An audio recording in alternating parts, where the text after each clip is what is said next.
মনে হয় বুঝাতে পেরেছি আমি। বন্ধুগণ আমার, ফিরাউনের মিজাজ গরম, এত গরম, ও বললে দারুনি এসব অসৎবর্গ আমার ছেড়ে দাও। কিন্তু তাফসীর কারকরা লেখেন কেউ কিন্তু ফিরাউনকে ধরে রাখেনি, কথা বোঝেন নাই। কিন্তু ওই যে বলতে ছেড়ে দাও, জারুনি মানে কি আমাকে ছেড়ে দাও, এ বলতেছে কেন? বলতেছে এই জন্য ওর ভয় পাচ্ছে মনে মনে। ফিরাউন জানে মুসা যে আল্লাহর পায়গম্বর, এটাও খুব ভালোভাবে জানে, কিন্তু ন্যাকামি করতেছে। যখন দাওয়াত দিয়েছে বলে ওমা রব্বুল আলামিন, আবার বিশ্ব প্রতিপালক রব, আবার কে? রব যা তো আমি একাই। ও কি ভাব নিল? ক্বালা ফিরাউন ওমা রব্বুল আলামিন। যখন রবের দাওয়াত দেওয়া হলো তখন বললো আবার রব কে? রব বলতে যা বোঝায় তা তো সব আমি একাই। বন্ধুরা আমার, জালেমেরা সবকিছু জেনে বুঝে অস্বীকার করে, কথা বলেন না কেন? ফিরাউন সব জানে, এরপরে বলে দারুনি, আমাকে ছেড়ে দাও, আকতুল মুসা। আজ মুসা যে কথা বলেছি আমি এটা বরদাস্ত করব না, আমি মুসাকে হত্যা করে ফেলবো। ভাইরা আমার, এই কথাগুলো বলা শুধু মজার জন্য নয়, আমি বলতেছি মুসা পয়গম্বর যে দাওয়াত দিয়ে হত্যার হুমকির সম্মুখীন হয়েছেন, ওই একই কোরআনের দাওয়াত আমরাও দিচ্ছি, একই কালেমার দাওয়াত আমরাও দিচ্ছি। আমাদের কিছু হয় না, বাতিল আরো মাথায় হাত বুলিয়ে দেয়, বোঝা যায় ওটা দাওয়াত হচ্ছে, তবে ওটা পয়গম্বরদের দাওয়াত হচ্ছে না। পয়গম্বরদের দাওয়াত হলে বিরোধিতা হবেই পাপিষ্ঠদের পক্ষ থেকে, কথা বলেন না কেন ভাই? পাপিষ্ঠরা যারা কোরআন এবং ইসলাম বিদ্বেষী, ওরা কি মনে করেন হুজুরদের পছন্দ করে না? করে। ওরা হুজুরদের শুধু পছন্দ না, লালনও করে, কথা বলেন না কেন আপনারা? ওরা শুধু ইসলামিক দলকে অপছন্দ না, ইসলামিক দলকে লালনও করবে। ওই দল যারা সারা রাত ওয়াজ করবে কিন্তু এই বাতিলের মসনদের কোনো সমস্যা হবে না, আর ওই দলকে অপছন্দ করবে যারা 1 ঘন্টা কথা বললে 3 ঘন্টা মসনদ কাঁপবে, ওদের ওয়াজ অনেক অপছন্দ করবে, কথা বলেন না কেন আপনারা? তার মানে হলো এরা ওয়াজের বিরোধী না, ওরা বিরোধী হলো কোরআনের কথা বলা যাবে না ওয়াজে। তাহলে মুসা আলাইহিস সালামের দাওয়াতে হত্যার হুমকি ছিল কি ছিল না? একে আমার ওয়াজ না আল্লাহর ওয়াজ? আকতুল মুসা, মুসা আলাইহিস সালাম দাওয়াত দিয়ে পেলেন হত্যার হুমকি, আর আমরা দাওয়াত দিয়ে এটা পাচ্ছি না, কোনো বাধা নেই বলে আমরা তো সারা পৃথিবীতে দাওয়াত দিচ্ছি, কোনো ঝামেলা হয় না। ঝামেলা হওয়ার তো দাওয়াত দিচ্ছেন না তো ভাই। একই কালেমা পড়িয়ে একজন মোটা অঙ্কের বেতন পায়, আর একই কালেমার দাওয়াত এবং তাফসীর লেখার কারণে ফাঁসি রজ্জু গলায় চলতে হয়। তাহলে এই 2 কালেমার মধ্যে পার্থক্য আছে না নাই? জোরে বলতে আছে না নাই? এ তো 2 জন পয়গম্বরের কথা বললাম। আমাদের জাতির পিতার নাম সবাইকে বলতে হবে একটু মুখ ফুটে। আমাদের জাতির পিতার নামকে সবাই বলেন। তার দাওয়াত দিতে যে কোনো ঝামেলা হয়নি, তাই না? হয়েছে নাকি? পিতার নাম কি? আজর, যে হলো নমরুদের ধর্মমন্ত্রী, খুব কাছের মানুষ, ধর্ম রক্ষা করা যার কাজ। তার ঘরে আল্লাহ বেছে নিলেন যে তোর ঔরসে এমন সন্তান আনবো যে তোর সন্তান দ্বারা ধর্মের মুখে চুনকালি লাগাবো। সুবহানাল্লাহ বলবেন না? এটাই হলো আমার আল্লাহর কৌশল। দেখুন, নূহ আলাইহিস সালামকে হুমকি দিয়েছে কওমের নেতারা, মুসা আলাইহিস সালামকে হুমকি দিয়েছেন প্রেসিডেন্ট, আর আমাদের জাতির পিতা ইব্রাহিম আলাইহিস সালামকে হুমকি দিচ্ছে স্বয়ং পিতা। কে? দেখুন কোরআন বলতেছে, আল্লাহ তাআলা বলেন قال أراغب أنت عن آلهتي يا إبراهيم। পিতা সন্তানকে গোপনে ডেকে নিয়েছে, নিয়ে সন্তানকে শাসাচ্ছে আজর, হে ইব্রাহিম, তুমি কি আমি যে ইলাহের ইবাদত করি, আমার জাতি যে ইলাহের ইবাদত করে, আমি যে ইলাহের দাওয়াত এই সমাজে ছড়িয়ে দেই, মন্ত্রিত্ব করি, এই ইলাহের ব্যাপারে তোমার কি কোনো অসন্তুষ্ট অভিযোগ আছে নাকি? কেন তুমি এই ইলাহের বিরুদ্ধে গিয়ে আবার তাওহীদের দাওয়াত দাও? কে বলতেছে কথা? ইব্রাহিম আলাইহিস সালামের পিতা বলতেছে।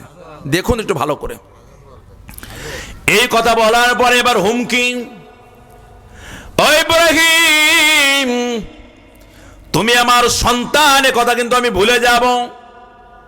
কিভাবে হুমকি দেয় কোরআন বলে, লা ইল্লাম তাওতাকি লা আরজুমান্নাক। ও ইব্রাহিম, তুমি যদি এই দাওয়াত বন্ধ না করো, তাওহীদের কথা বন্ধ না করো, আমাদের ইলাহের বিরুদ্ধে বলা বন্ধ না করো, কারোর লাগবে না কওমের, আমি তোমার পিতা নিজেই পাথর নিক্ষেপ করে তোমাকে হত্যা করে ফেলবো। নাউজুবিল্লাহ বলেন। যেই কালেমার দাওয়াত দিলে, যেই হকের দাওয়াত দিলে নূহ আলাইহিস সালামকে তার কওমের নেতারা হত্যার হুমকি দেয়, যেই কালেমার দাওয়াত দিলে ফিরাউন মূসা আলাইহিস সালামকে হত্যার হুমকি দেয়, যেই কালেমার দাওয়াত দিলে ইব্রাহিম আলাইহিস সালামকে তার পিতা হত্যার হুমকি দেয়, ওই একই কালেমার দাওয়াত না আলাদা কালেমার দাওয়াত আমরা দেই? কথা বলা না, একই কালেমার দাওয়াত। বোঝা যায় যারা সত্যি হক আদায় করে আজ ওই জমিনের মাঝে কালেমার দাওয়াত দিবে, আজও তাদের হামলা মামলা, তাদেরকে জেলখানায় থাকা লাগবে, ফাঁসির রজ্জুতে তাদের লটকানো লাগবে। ঠিক আছে বলুন? সত্যের পক্ষের মানুষ হামলা মামলা জেল আর জরিমানা আর ফাঁসির রজ্জুকে ভয় পায় না, কারণ জানে এই মানুষগুলো যখন কোরআন বহন করেছে তাদের দায়িত্ব হলো জাতিকে আগুন থেকে বাঁচানো। কথা বলেন ভাই? তারা জানে এতে রিস্ক আছে, ঝুঁকি আছে, ঝামেলা আছে, এগুলো জেনে বুঝেই তারা কোরআনের দাওয়াত মানুষের কাছে পৌঁছে দিচ্ছে। আমি বুঝাতে চাইলাম তাহলে সত্যের পক্ষে কথা বললে, এই কোরআনের পথে কোরআনের পক্ষে কথা বললে ঝামেলা এবং ঝুঁকি আছে না নাই? শুধুমাত্র আমাদের নবীর কোনো ঝামেলা ছিল না, কথা বলেন একটু, আরো বেশি ছিল। কোরআন থেকে কথা বললে তো ঝামেলা আছে নাকি আমাদের? কারণ সূরা আনফালে চলে যান, 30 নম্বর আয়াত, কয় নাম্বার? আল্লাহ তাআলা জানিয়ে দেন, ও বিশ্বনবী, আপনার বিরুদ্ধেও তো ষড়যন্ত্রের জাল বোনা হয়েছিল, কেননা এটা এমন একটা পথ, এ পথে যারাই চলে তারাই বিপদে পড়তে হয়, মুসিবতে পড়তে হয়, হামলা মামলার শিকার হতে হয়। নবী গো, শুধু আপনি একা নন, আপনার আগেও যে হুমকি দেওয়া হয়েছিল, এই জন্য নবীদের দাওয়াতের হুমকিগুলো কোরআনে তুলে ধরা হয়েছে বিশ্ব নবীকে সান্ত্বনা দেওয়ার জন্য। ও নবী, এই কাজ শুধু আপনি একা করতেছেন না, এর আগেও আরো নবীরা করেছেন কি করেন নাই? তারাও ঝামেলায় পড়েছেন, তারাও হুমকির সম্মুখীন হয়েছেন, তাদেরও জেলখানায় যাওয়া লেগেছে, তাদের হত্যার সম্মুখীন হওয়া লেগেছে। নবী গো, আজ যদি একই কালেমার দাওয়াত আপনি দিতে চান, জাতির ওই পাপিষ্ঠ লোকেরা আপনার সাথে একই ধরনের আচরণ করবে যা ইতিহাস সাক্ষ্য দেয়। বিশ্বনবীর বিরুদ্ধে যে ষড়যন্ত্রের জাল বোনা হয়েছিল, আল্লাহ তাআলা বলেন, ওয়াইয আমকুরু বিকাল্লাযীনা কাফারু লিয়ুসবিতুকা আও ইয়াকতুলুকা আও ইখরিজুক। বিশ্বনবীর মিশনকে থামিয়ে দেওয়ার জন্য তৎকালীন কাফের নেতারা 3 ধরনের কর্মসূচি গ্রহণ করেছিল। কয় ধরনের? 3টা কর্মসূচি তারা নিয়েছিল।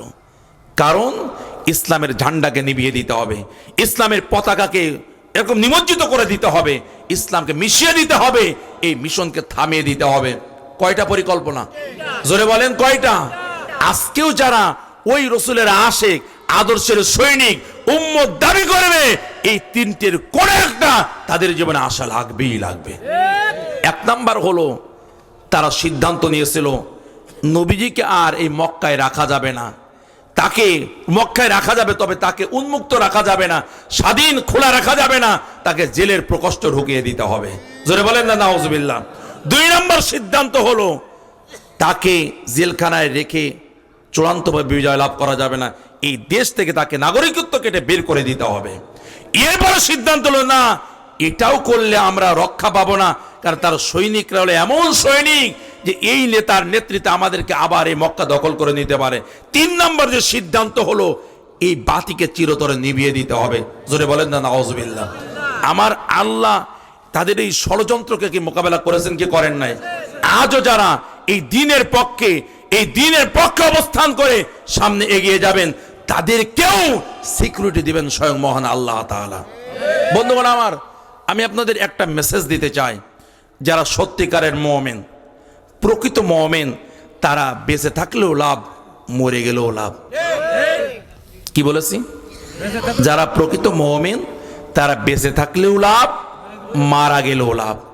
হাতির নাম শুনেছেন? হাতি, হাতি কি বেঁচে থাকলেও লাখ টাকা, মারা গেলেও লাখ টাকা বলে না? আমি যে এই কথা বলতেছি, কথার কি ভিত্তি আছে না নাই? আপনাদের কি মনে হয়?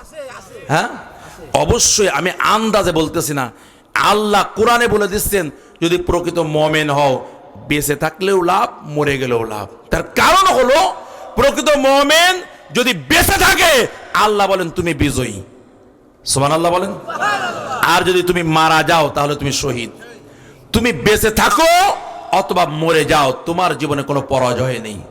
এ ভাই, আমাদের জীবনে তো জিনিস তো দুইটা, একটা বেঁচে থাকা অথবা মরে যাওয়া, এর বাইরে কি আর কোনো জায়গা আছে?